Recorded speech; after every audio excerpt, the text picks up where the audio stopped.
നമസ്കാരം. പതിരും കതിരും.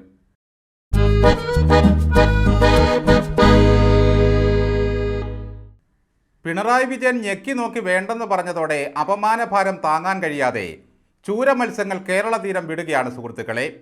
അതോടെ ഫിഷ് മാർക്കറ്റിൽ നെയ്മീൻ്റെ വില കുതിച്ചു കയറുകയാണ്. പിണറായി വിജയൻ്റെ നെയ്മീൻ പ്രേമത്തിന് പിന്തുണ പ്രഖ്യാപിച്ചുകൊണ്ട് മിക്ക മുഴുത്ത സഖാക്കളുടെയും വീടുകളിൽ ഇന്ന് നെയ്മീൻ തേങ്ങാപ്പാൽ കറിയാണ് പാചകം ചെയ്യുന്നത്. ചട്ടിയിൽ വെളിച്ചെണ്ണ ഒഴിച്ച് ചൂടാക്കുക. മറ്റു ചേരുവകൾ എല്ലാം റെഡിയായിരിക്കണം. പറയുമ്പോൾ ഇട്ടുകൊള്ളണം.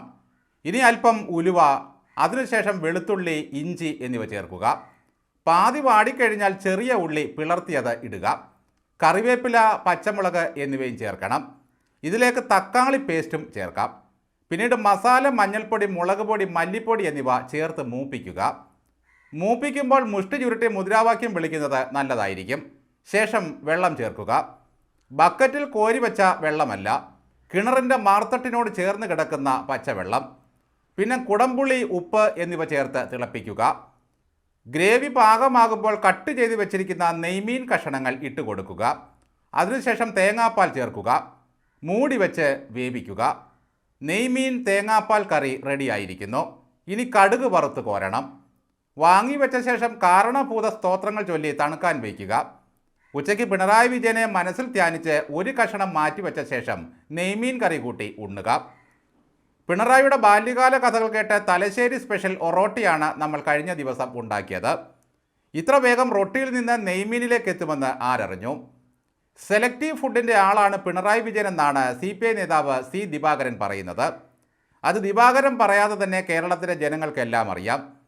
കയ്യിൽ നിന്നും 10 കാശ് ചെലവില്ലാതെ കഴിക്കാൻ പറ്റിയാൽ ഇഷ്ടം പോലെ സെലക്റ്റീവ് ആകുന്നതിന് യാതൊരു ബുദ്ധിമുട്ടുമില്ല.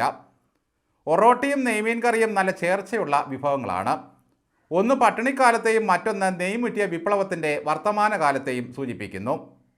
ഇഷ്ടമില്ലാത്തച്ചി തൊട്ടതെല്ലാം കുറ്റമെന്ന് പറഞ്ഞ പോലെ VSൻ്റെ അടുപ്പക്കാരനായ ആനത്തലവട്ടത്തിൻ്റെ വീട്ടിൽ പോയതാണ് അന്ന് പിണറായിക്ക് പിടിക്കാതെ വന്നത്. അവിടെ നിന്ന് ഇറങ്ങിപ്പോകാൻ ഇതേ കണ്ടുള്ളൂ വഴി.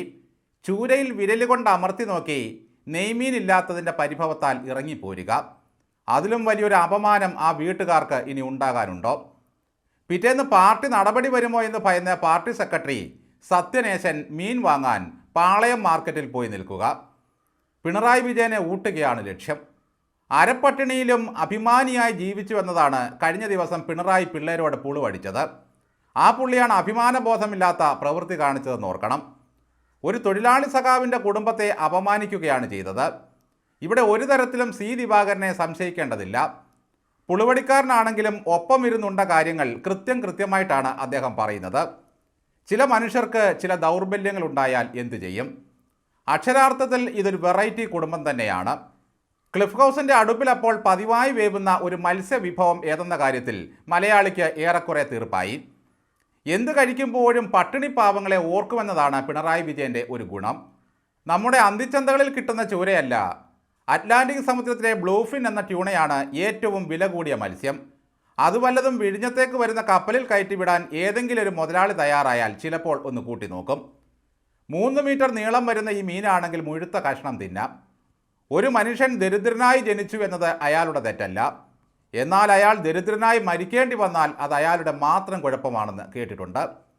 പിണറായി വിജയൻ്റെ മീൻതീറ്റയുടെ പ്രത്യയശാസ്ത്രം വിളിച്ചു പറഞ്ഞതോടെ അന്തങ്ങൾ C. ദിവാകരന് നേരെ തിരിഞ്ഞിരിക്കുകയാണ്.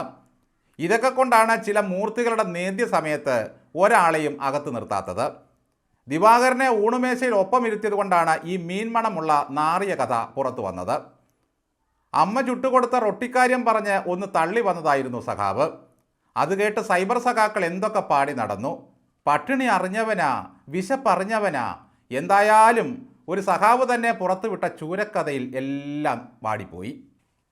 ഫുഡിൻ്റെ ഒരു ബലഹീനതയല്ലാതെ പിണറായി വിജയന് ഒരു തെറ്റും വേറെ ഇല്ലെന്നാണ് ദിവാകരൻ പറയുന്നത്. പാവം, രാഷ്ട്രീയം ക്ലീനാണ്, ജീവിതമോ ക്ലീൻ, നിർഭയനാണ്, ആര് പറഞ്ഞാലും കേൾക്കില്ല, ഭയങ്കര കമ്മ്യൂണിസ്റ്റ് ക്വാളിറ്റിയാണ്. അങ്ങ് പറഞ്ഞ ക്വാളിറ്റി തന്നെ ഒരു ഉദാഹരണമാണല്ലോ. പക്ഷേ നല്ല ക്വാളിറ്റിയുള്ള ഫസ്റ്റ് ഗ്രേഡ് മീൻ വേണം, ഇല്ലെങ്കിൽ കുത്തി നോക്കിയിട്ട് ഇറങ്ങിപ്പോകും. പിണറായിക്ക് ഇഷ്ടമുള്ള നെയ്മീനുമായി എത്ര മുതലാളിമാരായിരിക്കും ക്ലിഫ് ഹൗസിൻ്റെ അടുക്കളപ്പുറത്ത് കാത്തു നിൽക്കുന്നത്? ബാല്യത്തിൽ ഒരാൾ അരപ്പട്ടിണി കിടന്നു എന്ന് കരുതി വയസ്സ് 70 ആയാലും 80 ആയാലും ആർത്തി തീരില്ലേ? സാഹിത്യകാരനായ എം ഡിയോടൊരിക്കൽ ഒരു അഭിമുഖക്കാരൻ ചോദിച്ചു, അങ്ങ് എന്തുകൊണ്ടാണ് ചിരിക്കാത്തത്? അതിന് എം ഡി പറഞ്ഞ ഉത്തരം, ചിരിക്കേണ്ട പ്രായത്തിൽ ചിരി വന്നില്ല എന്നായിരുന്നു. 5-ൽ ചിരിക്കാത്തവൻ എങ്ങനെ 80-ൽ ചിരിക്കും? എന്നാൽ പിണറായി വിജയൻ നേരെ തിരിച്ചാണ്. അങ്ങേക്ക് എന്താണ് ഭക്ഷണത്തോട് ഇത്ര ആസക്തി എന്ന് ചോദിച്ചു നോക്കൂ. കൊച്ചുനാളിൽ വിശന്നപ്പോൾ എനിക്ക് കഴിക്കാൻ പറ്റിയില്ല, അതാണ് ഇത്ര വിശപ്പ്. ഇതായിരിക്കും അദ്ദേഹത്തിൻ്റെ മറുപടി. സാഹിത്യകാരനും അധികാരത്തിലെത്തുന്ന വിപ്ലവകാരികളും തമ്മിലുള്ള പ്രധാന വ്യത്യാസമാണിത്. പാവം MA ബേബി സാറിനെയൊക്കെ വേണം വീടുകളിൽ വിളിച്ച് സൽക്കരിക്കാൻ. നെത്തോലിയോ മത്തിയോ കളാഞ്ചിയോ എന്തായാലും വേണ്ടില്ല. ആസ്വദിച്ച് കഴിക്കുകയും ചെയ്യും, പാത്രം കഴുകി വയ്ക്കുകയും ചെയ്യും.